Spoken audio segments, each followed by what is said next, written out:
Custom জাভাস্ক্রিপ্টের মাধ্যমে একটা এরকম লাইক ডিসলাইক বাটন বানাতে গেলে আমাকে অনেক লজিক লিখতে হবে। রিঅ্যাক্টের ক্ষেত্রেও প্রায় ওরকমই। কিন্তু কেমন হতো যদি আমরা ২ লাইনের মাধ্যমে এই কাজটা করে ফেলতে পারতাম? Like dislike with counter. Yes, এর জন্য একটা আমি ছোট্ট ফ্রেমওয়ার্ক ইউজ করছি। সেটা কি? অ্যালপাইন জেএস, যার একটা সিডিএনই যথেষ্ট আপনার পুরো প্রজেক্টটাকে সেটআপ করে ফেলার জন্য। আপনি এটা jQuery-র বদলেও কিন্তু ইউজ করতে পারেন। আর এটা শেখা থাকলে আপনি ভিউতেও আপনি অনেক উপকার পাবেন Vue.js শেখার আগে। তো আমি একটা X ডেটা নিয়েছি অ্যাট্রিবিউট, যেটার মধ্যে আমি ২ টো ভ্যারিয়েবল নিয়েছি। Light equals to false, count equals to 0। আর একটা আমার এখানে ক্লিক ইভেন্ট লিসেনার আছে, যেটা কি করছে এই ভ্যারিয়েবলটাকে আমাকে টগল করাচ্ছে। এবং লাইক যদি ট্রু হয় তাহলে কাউন্ট প্লাস প্লাস, না হলে কাউন্ট মাইনাস মাইনাস।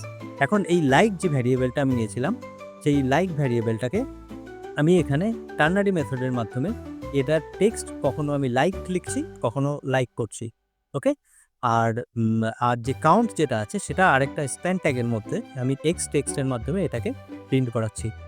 তো এরকম আরও ইন্টারেস্টিং ভিডিও যদি আপনাকে পেতে হয়, এরকম নলেজ যদি আপনাকে নিতে হয়, তাহলে আপনি আমাদের চ্যানেলটা লাইক, শেয়ার, সাবস্ক্রাইব করতে পারেন। এবং সেখানে আমি কিন্তু জাভাস্ক্রিপ্ট, টেলউইন্ড সিএসএস, রিঅ্যাক্ট, নেক্সট.js ইত্যাদি লেটেস্ট যে টেকনোলজি, সেটা নিয়ে আমি প্রত্যেকদিন ভিডিও আপলোড করি। তো এই ভিডিওটা যদি আপনার ভালো লেগে থাকে, চ্যানেলটা লাইক, শেয়ার, সাবস্ক্রাইব করুন। আর আমাদের পরবর্তী ভিডিওর জন্য অপেক্ষা করুন।